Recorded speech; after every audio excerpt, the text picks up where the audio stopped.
TalesFromYourServer, episode 39. Customer tips bartender with Powerball ticket that turns into $50,000. $6 on $125. You came in 30 minutes before close with 7 people. Sweet, I think. Maybe an extra $20 to end the night. Not bad. You're my only table, so all my attention is on you. You ask for drink refills as I'm making trips back and forth to the kitchen to get your food, but of course, I stopped what I was doing and got those for you. The kitchen messed up on one thing, so I had it remade with no problem, just the way you wanted it. 3 more drink refills later, we are ready for checks. Split in half. Easy. No problem. Get you checked out, and out you go, but not without complaining about how much you spent first. You left only 15 minutes after close. Not bad. One of you tipped me $6. The other $0. Sorry, but if any of you guys are reading this, you are garbage human beings. I wish I could have turned you away. I have to keep serving my ex's lover. 5 years ago I divorced. At the time, my now ex was working at the restaurant across the street from my house. Fast forward a year from the divorce, and he has moved on, but I'm in dire financial straits, so I walk across the street to the restaurant and apply, and get the job. He no longer works there, or in the same town even.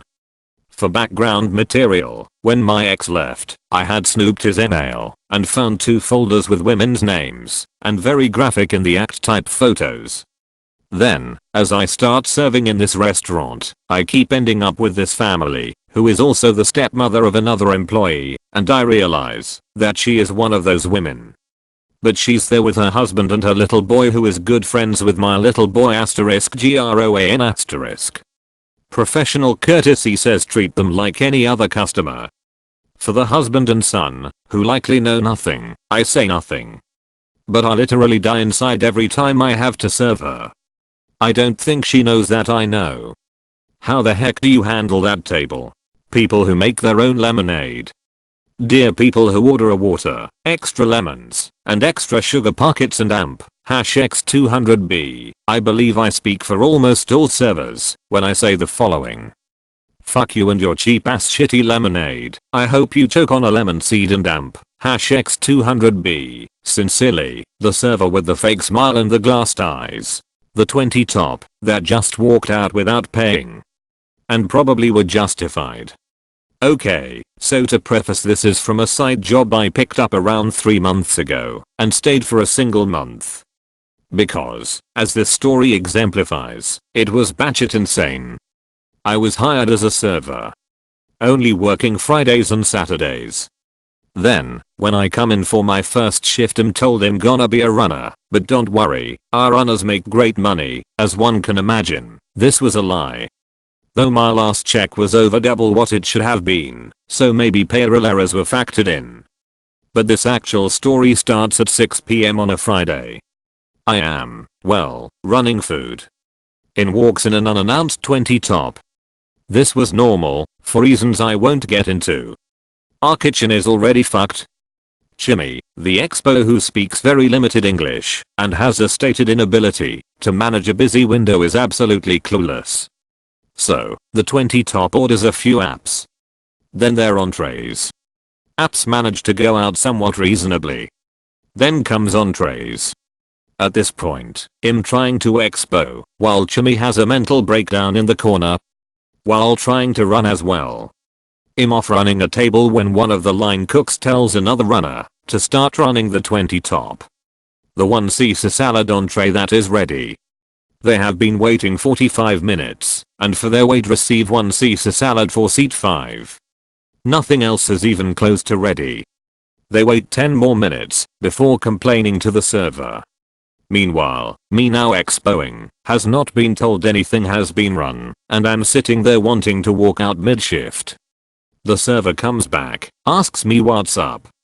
I tell her to get a fucking manager, and I don't even know. They get the bar manager, who is a theme of this place, a completely incompetent guy who, while super nice, is terrified of confrontation. I tell him that, despite the extreme wait already, the rest of the 20 tops entrees won't be out for another 10 minutes. Hell, sure a few dishes are coming up, but some also are just being dropped now. So he goes out to talk to the table, offer discounts / carbs, etc. And this is how he described it. I went out there and stood there for 5 minutes, but couldn't really say anything but introduce myself as the manager. I froze. After 5 minutes the table literally got up and announced they were going to walk out. Then they did that. Meanwhile at this point all the food was hitting the window. Not that it mattered. Yeah, I have no clue how that place stays open with how it's run both for and bo. Let alone for 10 years. Maybe it's the deck. Here are your wings. Sometimes, a couple orders a plate of wings to share, so when I run their food, I say here are you wings to share.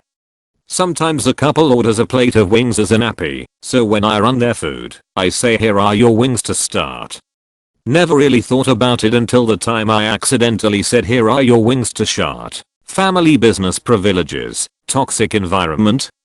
You know what I hate? Even on the busiest days the owner of the restaurant I work at comes in with family, and they order free food and drinks.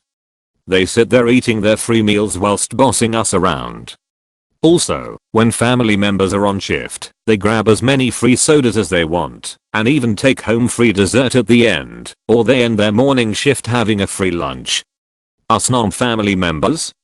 We get in trouble for grabbing sodas and we don't even have a staff discount if we come for food on our days off. We have to pay for food on our breaks. At my workplace, about half of the workers are family of the owner and it's exhausting. The family members micromanage, and they think they are better workers / constantly belittle other workers. It just feels toxic to me. It was almost the last straw for me when one girl admitted and laughed at how she "stole all of my shifts for over a month." She got away with it cause she's in the family. A short tale of universal language and a family. I worked at Ike's Christmas buffet one winter. There are lots of families that come during those times. I was cleaning one table while I saw what I think was a Balkan or Eastern European family. I could not recognize the language, but it sounded similar to my acquaintances from those countries. The mother and other relatives are seating their kids and putting their things down while the dad tries to seat his oldest daughter. She could not have been older than 5. This is what happened next. Rises from the chair, looks around the restaurant, and setting her eyes in one direction, and then saying "do bar de bar." The father, sounding sleepy while shaking his head yeah, gostach. More decisively, NNH, NNH. Do bar de bar. At this point she bolts away from the table and starts running through the entire restaurant. The dad and largely the rest of the family doesn't flinch in expression or position. He's still sitting with the same hunched back, tired looking face and spread legs with one hand on his knee. He lets out a rewinded sigh and runs after her 1 second after she started. After they get back they all have a pleasant dinner together. I thought that the whole thing was precious. While I did not know what they were saying, it really felt like it was something the daughter repeatedly does, and her attentive dad was more or less used to it. It looked like an endearing and natural family moment. What are the worst common / lame jokes you deal with? My personal pet peeve is when you clean someone's plate that's spotless and ask if they enjoyed it, and they say "didn't like it one bit." Sometimes I don't even ask, and people just say "I hated every bite." I don't get it. It's not funny. It's not even cute. It makes you seem so obnoxious. What are some other ones? They kept the CC receipt. I've had people take both copies of their receipt before, just close out with no tip $30 check, I'm out maybe $6. Oh well, right? Last night, a 12 top, only one check, $500. I'm so excited. Until I can't find the signed copy. I can't find any copy. They took it, so I ran out to find them, but they were gone. FML. I hope they didn't do it on purpose. I hope they call back and make it right once they see the charge clear at the original total, but I doubt it. Ruined my night. Thanks for reading, I'm just bummed. Edit for clarity, we don't allow automatic gratuity at my work. I was depending on the group to tip me, and they took the copy that should been filled out with tip, total, and signature. I was only allowed to settle for the protherized amount, which was the total of the bill. We are not allowed to assume they would left anything. Stiffed on $400. I worked in fine dining for a few years in a 4-star, 4-diamond steakhouse in a world-class resort. It was a heavily supported staff system. We had hosts, food runners, bartenders, servers assistants, and servers besides our managers and our SOM. As a server assistant I was assigned to a server for the night, to work together on a section, so that the guest was never needing anything. One night I was with Carol, not her name, who was an older career server, and it was a slower night, but we had 4 top parents and 2 young daughters. The kids were super well behaved, should have been an easy table. The parents ordered champagne and everything started well. Dad got our tuna entree, and didn't like the temperature it was cooked to, and sent it back. We brought it back cooked how he asked it and things escalated. The chef came out to talk to the customers and we ended up comping desserts and maybe the champagne, but by this point we thought we'd appease them. After they left I picked up the checkbook to find that they didn't tip at all on their $400 bill after the discounts we'd given. Now since we have such a support staff, tips still have to be given out including my tip out, the food runners tip outs, and the bartenders tip out. So on top of getting stiffed, it cost us money. This happened 3 years ago, and I still think about it every time a coworker at my current job mentions getting stiffed. TLDR, not only stiffed on a $400 check, taking this table cost the server money in tip outs,